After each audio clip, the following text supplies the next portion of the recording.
계신 여러분, 우리 시간 함께 기도하실 텐데 주님이 가르쳐 주신 기도로 그분의 뜻이 이 땅 가운데 우리 삶 가운데 이루어지길 원합니다 하는 그 마음으로 우리 주님이 가르쳐 주신 기도 함께 선포하시겠습니다. 하늘에 계신 우리 아버지여, 이름이 거룩히 여김을 받으시오며 나라의 임하옵시며 뜻이 하늘에서 이룬 것 같이 땅에서도 이루어지이다. 오늘날 우리에게 일용할 양식을 주옵시고 우리가 우리에게 죄 지은 자를 사하여 준 것 같이 우리의 죄를 사하여 주옵시고 우리를 시험에 들게 하지 마옵시고 다만 악에서 구하옵소서. 나라와 권세와 영광이 아버지께 영원히 싸우나이다. 나라와 권세와 영광이 아버지께 영원히 싸우나이다. 아멘.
오늘의 예배를 위해서 다 함께 기도하시겠습니다.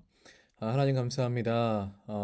이번 주도 주님의 은혜와 또 주님의 사랑 안에서 우리 GTS의 모든 친구들이 이렇게 온라인으로 주님 앞에 나와 예배하고 또 말씀 듣고 찬양하고 기도할 수 있게 해주심에 참 감사합니다.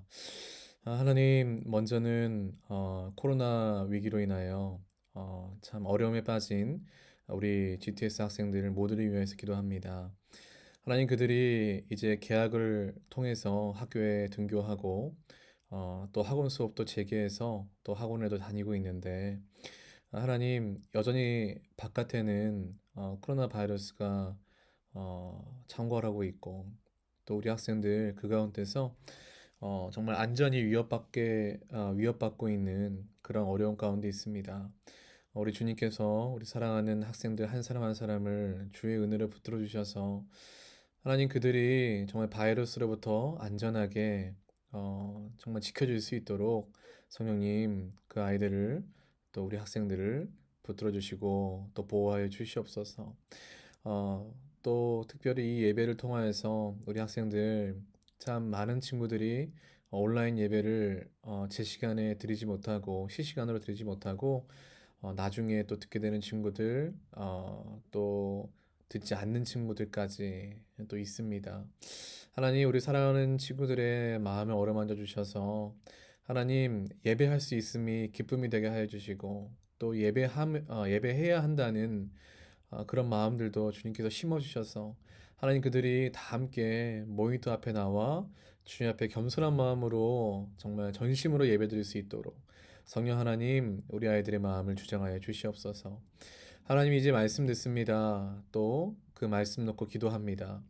하나님께서 이번 주를 통하여서 우리에게 주시고자 하시는 말씀들 또 깨달음들 우리 모두가 주님께서 계획하신 것들 모두 이룰 수 있도록 우리의 마음도 주장하여 주시고 또 우리 마음 가운데 심겨진 말씀들을 붙들고 순종하며 살아갈 때에 하나님 그 말씀에 약속된 축복을 다 받아들일 수 있는 우리 GTS 친구들 될 수 있도록 주여 인도하시고 역사하여 주시옵소서. 이 모든 말씀 살아계신 예수 그리스도 이름 받들어 기도드리옵나이다. 아멘. 자, 오늘 우리에게 주신 말씀은 에베소서 1장 20절에서 23절 말씀입니다. 에베소서 1장 20절에서 23절 말씀입니다. 우리 다 함께 경건한 마음으로 합독해 올려드리겠습니다. 시작. 그의 능력이 그리스도 안에서 역사하사 죽은 자들 가운데서 다시 살리시고 하늘에서 자기의 오른편에 앉히사 모든 통치와 권세와 능력과 주권과 이 세상뿐 아니라 오는 세상에 일컫는 모든 이름 위에 뛰어나게 하시고 또 만물을 그의 발 아래에 복종하게 하시고 그를 만물 위에 교회의 머리로 삼으셨느니라. 교회는 그의 몸이니 만물 안에서 만물을 충만하게 하시는 이의 충만함이니라. 아멘. 할렐루야 여러분 한 주간 평안하셨습니까? 이번 주도 온라인으로 예배하는 모든 GTS 학생들 가운데 하나님의 은혜가 함께하길 바랍니다. 우리는 지난 10주간 교회란 무엇인가에 대한 주제로 달려왔습니다. 하나님께서 왜 이 코로나라는 시기에 교회란 무엇인지에 대해 생각해보는 기회를 주셨을까? 그것은 교회가 우리의 삶에 너무나도 중요하기 때문에 그 가치를 이해하지 않으면 우리는 앞으로 변화가 아닌 변질이 되어버릴 수밖에 없습니다.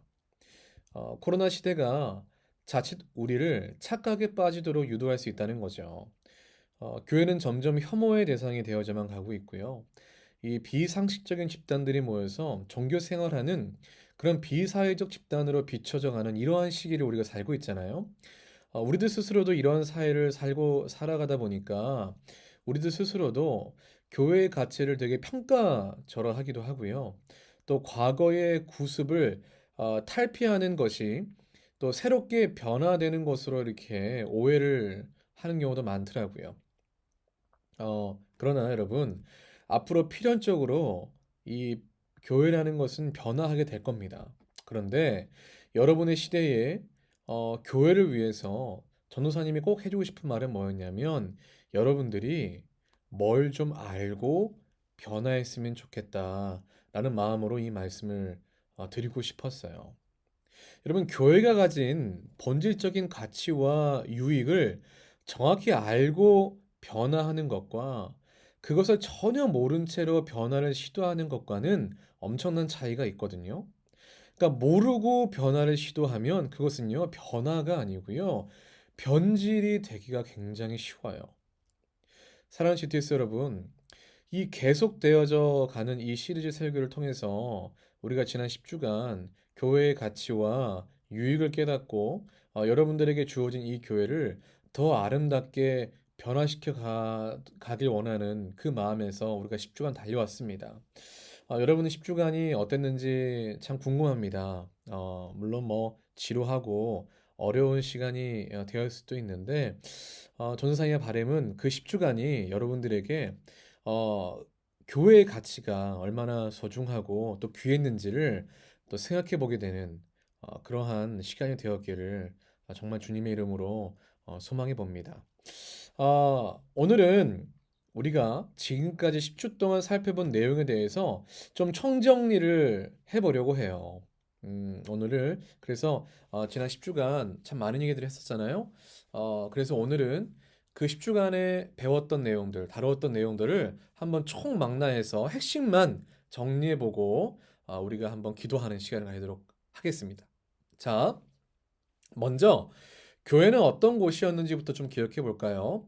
자, 교회라는 단어는 이 헬라어로 쓰여졌는데 이 헬라어로 쓰여진 이 신약 성경에 이렇게 등장했습니다. 원어로 에클레시아라고 불렀죠.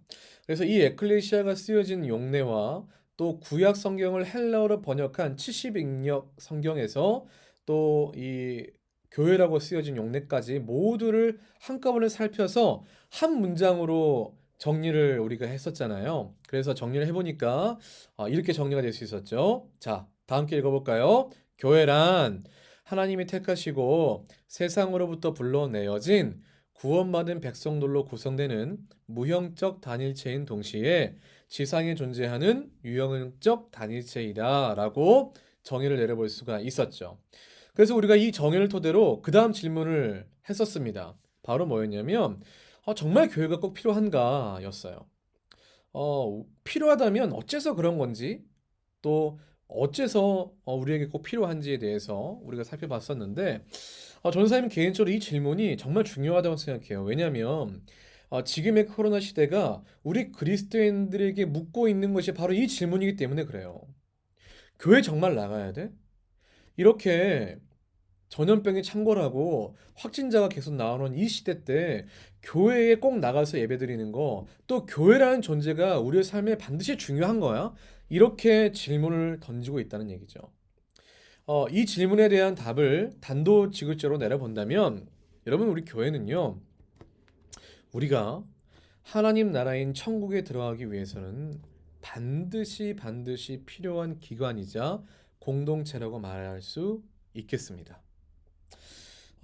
구원받은 우리는요, 더 이상 이 세상에 속하지 않고 하나님의 나라에 속하여 살아가는 이들이기 때문에 그래요. 그러니까 하나님께서는 세상에 속하여 살던 우리를 사랑하셔서 자신의 곁으로 부르시기 위하여 우리를 구원하여 주셨다는 거죠. 그래서 이제 우리의 인생의 목표와 가치관은 더 이상 이 세상에 속한 것이 아니라 하나님 나라에 속한 것이어야만 해요. 그것을 위해서 구원해 주셨으니까. 그것이 구원받은 사람이라면 마땅히 가져야 할 삶이고 구원을 받았다는 증거인 거죠.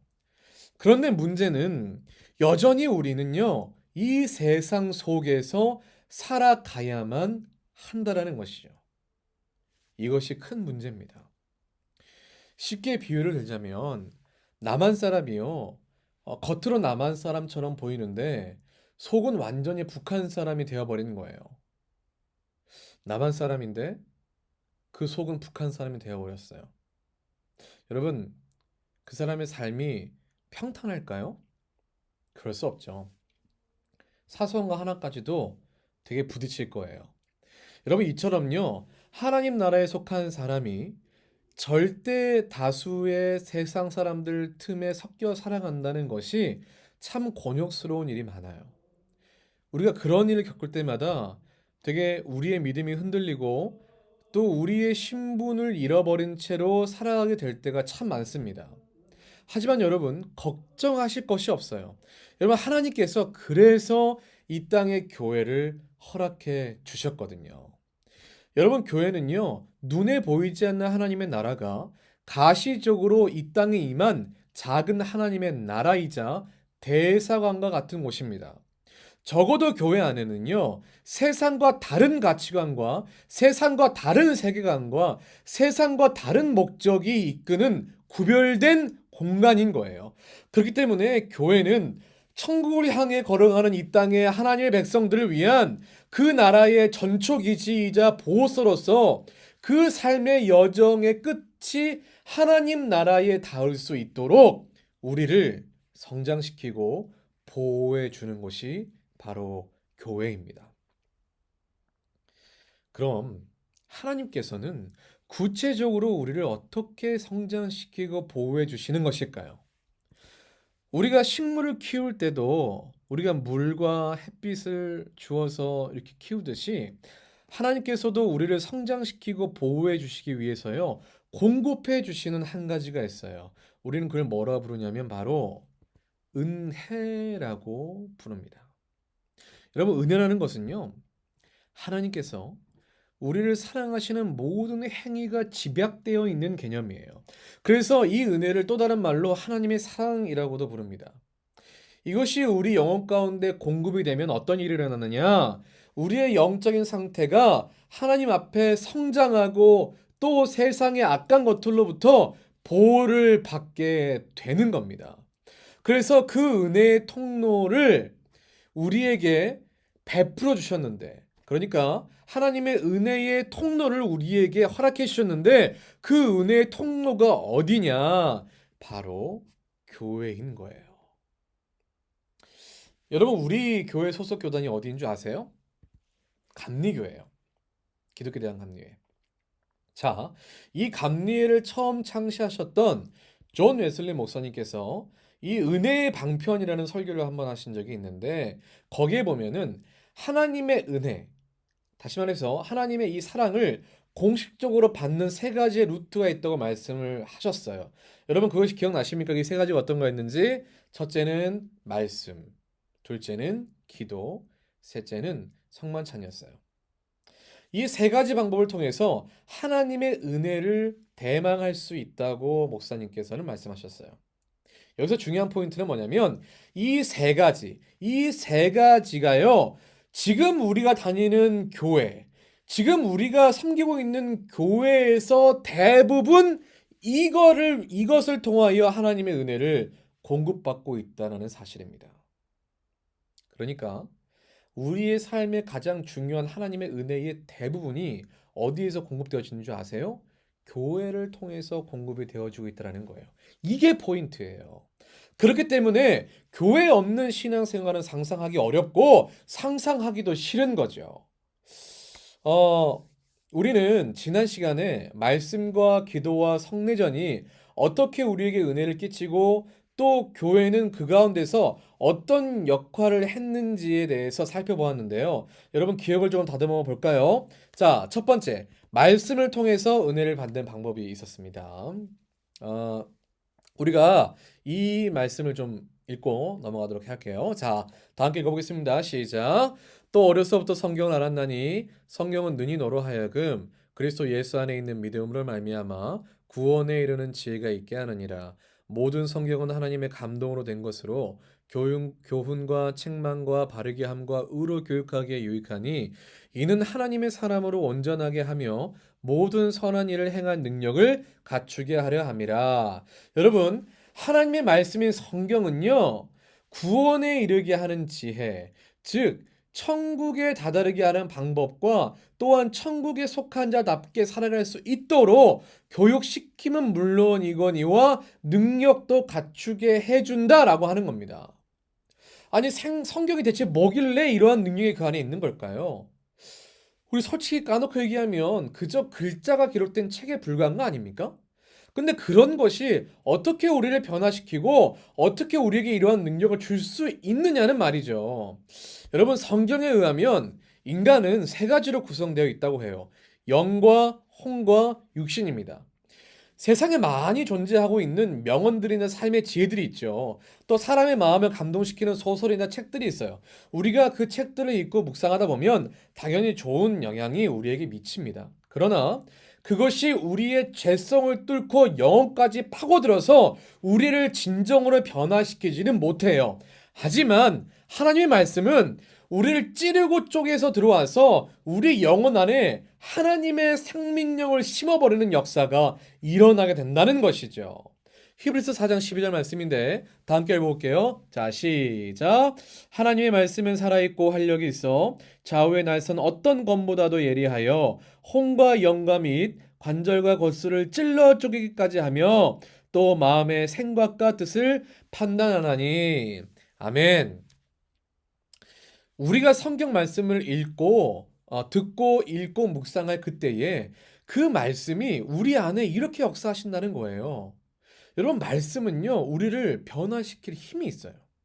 그리고 그 힘은 우리가 천국에 들어갈 때까지 우리의 삶을 가이드를 해준다는 거예요. 여러분, 내비게이션이 있어야 우리가 잘못된 방향으로 가는지 내가 어떻게 살고 있는지를 알 수가 있는 거죠. 내비게이션이 있어야 우리의 삶이 어디로부터 왔고 어디로 가는 인생들인지 분명히 알 수 있겠잖아요.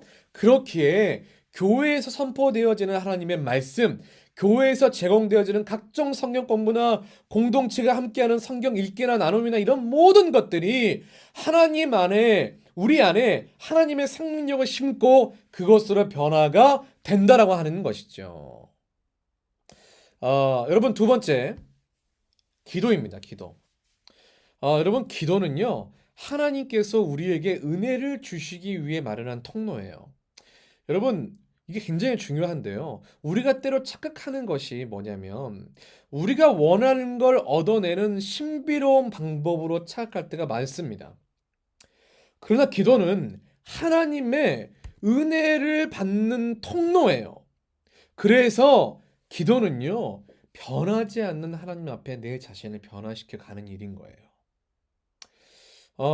하나님께서는요, 우리가 기도를 통해서 은혜 받기를 소원하시거든요. 그런데 그 은혜는 우리가 원하는 어떤 것들이 아니에요. 주님이 주고 싶은 은혜는요, 우리가 원하고 갈망했던 것이 이루어지는 게 아니라요, 하나님의 뜻을 이해하고 하나님의 뜻대로 살아가고 하나님의 뜻대로 믿음이 장성하는 그런 영적인 자양분, 그렇게 살아가게 되는 삶, 이런 것이 주님이 우리에게 주시고 싶은 은혜예요. 그래서 우리 그리스도인들의 기도가 다른 이방 종교나 타 종교의 기도와 구별되는 포인트가 바로 여기 있는 거거든요. 우리가 이방 종교와 같이 처음 그 시작은 우리가 원하는 것, 또 우리가 불편한 마음을 토로하는 것, 또 우리가 위기에 빠졌을 때 이것을 해결받기 위해서 기도를 시작하는 건 같아요. 비슷할 때가 있어요. 근데 하지만 이방 종교의 기도는요, 그 기도가 끝까지 자신이 원하는 대로 해주기를 바라는 자기 묵상에 점점 빠져들어가게 돼서 결국 그 기도의 끝이 뭐냐? 자기 자신으로 귀결되지만 우리 그리스도인들의 기도는요, 하면 할수록 나의 뜻대로 되는 것보다 하나님의 뜻대로 되기를 소원하게 되도록 내 자신이 변화되어 간다는 거예요. 이게 그리스도인의 기도가 이방인의 기도와 차별되는 중요한 포인트인 거죠. 여러분, 이렇게 아름다운 기도, 이렇게 위대한 기도를 할 수 있는 것이 여러분 어딘 줄 아십니까? 바로 교회입니다. 교회. 여러분, 물론 기도는요, 삶의 여러 곳에서 할 수 있습니다. 심지어 화장실에서도 하는 게 기도할 수 있죠. 그러나 하나님의 뜻대로 내 자신을 변화시키고 굴복시킬 수 있을 만큼 집중적으로 또 좋은 환경에서 기도할 수 있는 처소가 있어요. 여러분, 그곳이 바로 교회예요. 교회. 여러분, 찬양과 설교 말씀을 통해서 우리의 마음이 열리고 하나님께 전심으로 기도할 수 있고 또 마음껏 울면서 소리쳐 기도해도 방해받거나 눈치 보지 않아도 되는 그곳, 여러분, 그곳이 바로 교회라는 거죠. 세 번째, 성례전입니다. 성례전은요, 빵과 포도주 두 가지를 테이블 위에 올려놓고 목회자가 이것들 위해 기도한 후에 온 공동체가 빵과 포도주를 먹으면서 주님의 은혜를 기억하는 우리 기독교의 신성한 예식이에요. 여러분, 이 성례전을 각 교회마다 주기적으로 행하죠. 뭐 한 달에 한 번 혹은 3개월에 한 번 이런 식으로 정기적으로 행합니다. 그런데 왜 이렇게 매번 빵과 포도주를 먹는 이 예식을 해야 되는 걸까요? 중요한 포인트는 예수님의 은혜를 기억하기 위해서 하는 거예요. 톰 라이트는 이 같은 관점에 대해서 이렇게 말했죠. 성만찬은 눈으로 보고 만질 수 있는 복음이다. 그러니까 말로만 듣고 귀로만 듣는 것에서 이렇게 한 번씩 우리가 정말 눈으로 보고 만지게 됐을 때에 더 잘 기억나고 더 잘 각성된다는 거예요. 자, 예수 그리스도께서 대체 우리 같은 죄인들에게 행하신 크고 놀라우신 은혜가 어떠한 것이었는지 잊어버리지 않기 위해서 주기적으로 반복한다는 거죠. 그럼 여기서 질문. 그 은혜가 대체 뭐였을까요? 그 놀라운 은혜라는 게 대체 무엇일까요? 그 해답은 여기 이 빵과 포도주에 담긴 의미를 알면 돼요. 그 안에 이 예수님의 은혜가 담겨 있거든요. 아주 먼 옛날 애굽에 살던 이스라엘 백성들은요, 죽음의 심판 앞에서 유월절을 지킴으로 말미암아 죽음에서 구원을 받았어요. 그때 이스라엘 백성들은 대표적으로 두 가지를 행했습니다. 하나는 어린 양의 고기를 먹었고, 또 하나는 어린 양의 피를 문 앞에 발랐어요. 유월절을 대표하는 이 두 가지 심볼, 고기와 피가 예수님의 시대로 넘어와서는 그 의미가 뭘로 바뀌었느냐? 예수님의 몸과 예수님의 피로 바뀌었죠. 그래서 이것을 살펴보면 먼저 예수님의 몸인 빵에는 어떤 의미가 담겨 있는 것일까? 자, 요한복음 6장 35절 말씀 한번 볼까요? 다 함께 읽어보겠습니다. 자, 시작. 예수께서 이르시되 나는 생명의 떡이니 내게 오는 자는 결코 줄이지 아니할 터이요 나를 믿는 자는 영원히 목마르지 아니하리라. 아멘. 자, 예수님께서 오병이어의 기적을 일으키셨을 때 이렇게 말씀하셨어요. 나 생명의 떡이다 라고 말이죠. 그러니까 여러분이 예수님의 몸을 먹는다는 것은요, 예수 그리스도 안에 있는 생명을 우리가 먹는다는 것 같은 의미거든요. 그런데 그 예수님을 또 이렇게도 표현을 했네요. 요한복음 1장 14절에 보니까 다 함께 읽어볼게요. 시작. 말씀이 육신이 되어 우리 가운데 거하심에 우리가 그의 영광을 보니 아버지 독생자의 영광이요 은혜와 진리가 충만하더라. 이런 말씀이 육신이 되어서 우리 가운데 거하신 분이 바로 예수님이랍니다. 그러면 다시 말해서 우리가 예수님의 몸을 먹는다는 것은요, 곧 어떤 의미로까지 전개될 수 있냐면 하나님의 말씀을 먹는다는 것 같아요. 이것이 대체 어떤 거냐면은 마태복음 4장 4절에 나와 있어요. 자, 다 함께 이것부터 읽어볼게요. 시작. 사람이 떡으로만 살 것이 아니요 하나님의 입으로부터 나오는 모든 말씀으로 살 것이라. 여러분, 말씀을 먹는다는 것은 곧 어떤 의미냐면 기록된 말씀대로 살아가는 삶을 얘기하는 거예요. 결론적으로 우리가 이 예수님의 먹을 때에 하나님의 말씀대로 우리를 위해서 채찍에 맞아 찢겨지고 고난받으신 예수님의 은혜를 생각하는 거예요. 이 은혜를 매 순간 기억하면서 우리도 부족하지만 예수님이 그러하셨던 것처럼 우리도 하나님의 말씀대로 살려고 하는 이 은혜의 반응을 보여야 한다는 것이죠. 두 번째, 예수님의 피, 포도주에는 어떤 의미가 담겨 있는 것일까? 마태복음 26장 28절에 보니까 다 함께 해보겠습니다. 시작. 이것은 죄사함을 얻게 하려고 많은 사람을 위하여 흘리는 바 나의 피 곧 언약의 피니라. 여러분, 이것이 무엇을 말하는 건지 아세요? 여러분, 이 피는 예수님이 내 죄를 사하해 주시기 위해 흘리신 은혜의 피예요. 구약시대 사람들은요, 그들이 죄를 지으면 그 죄마다 동물의 피로 속죄제사를 드려야 했어요. 그래야만 죄의 문제가 해결받았습니다. 근데 이걸 해결을 안 받으면 죽어야만 했었어요. 자, 그런데 문제는 뭐냐? 우리가 죄를 너무나 많이 짓는다는 사실이에요. 그러니까 제사가요, 죄 짓는 속도를 도저히 따라잡을 수 없을 만큼 인간의 죄성이 너무나도 강했다라는 거죠. 여러분, 이쯤 되면은 하나님께서 우리 인간을 구원해 주시기를 포기하실 만도 하실 텐데 그렇게 하지 않으셨다는 거예요. 어떻게 하셨느냐? 하나님의 독생자 예수 그리스도의 피를 우리를 위해서 십자가에서 흘리게 하셨다는 것이죠. 동물의 피로 해결받지 못한 우리의 죄의 문제를 그 귀하신 예수 그리스도의 피로 말미암아 우리가 죄에서 구원을 받고 하나님의 자녀가 됐다라는 겁니다. 하지만 더 중요한 메시지가 여기 한 가지 더 있습니다. 히브리서 9장 14절 말씀입니다. 자, 다 함께 읽어보겠습니다. 시작. 하물며 영원하신 성령으로 말미암아 흠없는 자기를 하나님께 드린 그리스도의 피가 어찌 너희 양심을 죽은 행실에서 깨끗하게 하고 살아계신 하나님을 섬기게 하지 못하겠느냐. 여러분, 바로 우리가 지은 죄의 결과만을 면제시켜 주신 것이 아니라 실제적으로 죄의 권세와 죄의 능력으로부터 우리를 구원해 주셨다라는 겁니다. 이전에는 죄에 대항하여 싸울 힘이 없었어요. 그러나 그리스도의 피의 능력으로 말미암아 우리가 이제 죄와 싸우고 죽은 행실에서 깨끗하게 되어서 하나님을 섬기게 되는 그런 진정한 그리스도인으로 살아갈 수 있도록 주님이 은혜를 베풀어 주셨다고 하는 것입니다. 그러므로 우리가 예수 그리스도의 피인 포도주를 마실 때마다 우리는 두 가지를 기억해야 돼요.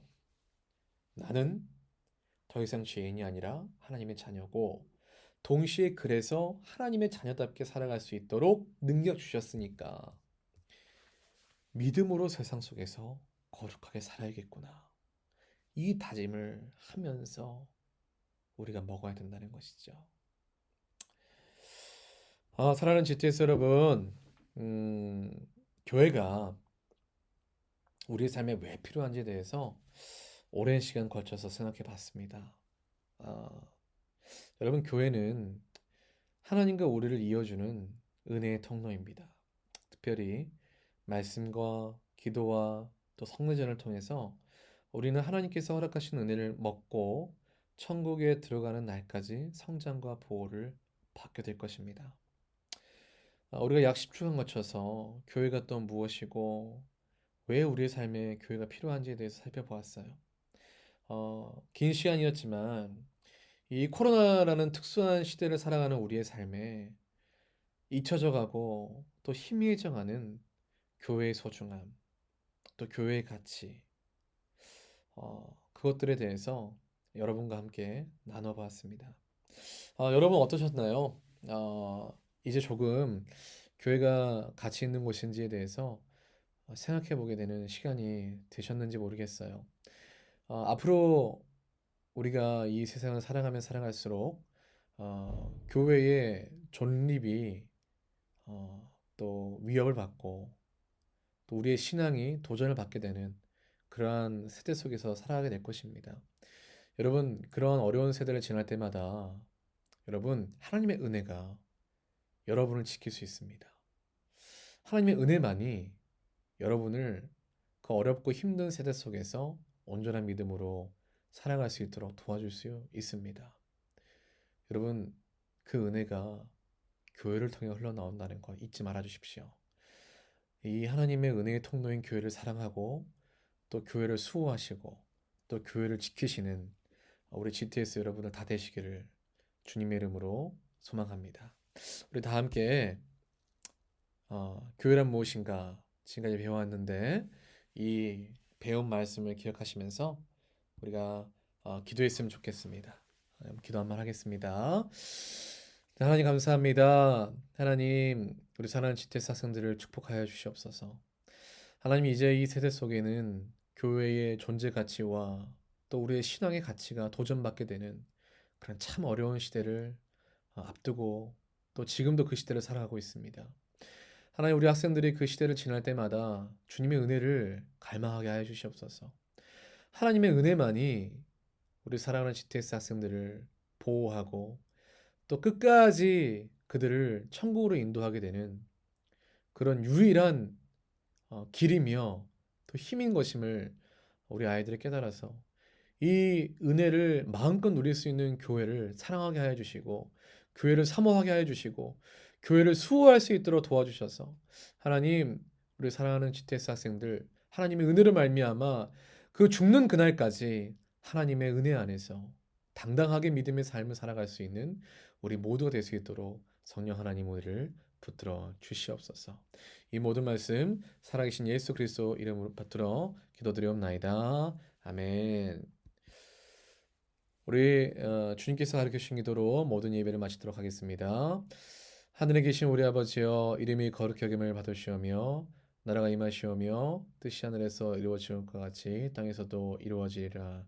오늘날 우리에게 일용할 양식을 주옵시고 우리가 우리에게 죄 지은 자를 사하여 주신 것 같이 우리의 죄를 사하여 주옵시고 우리를 시험에 들게 하지 마옵시고 다만 악에서 구하옵소서. 대나라와 권세와 영광이 아버지께 영원히 있사옵나이다. 아멘. 사모하는 친구가 되시는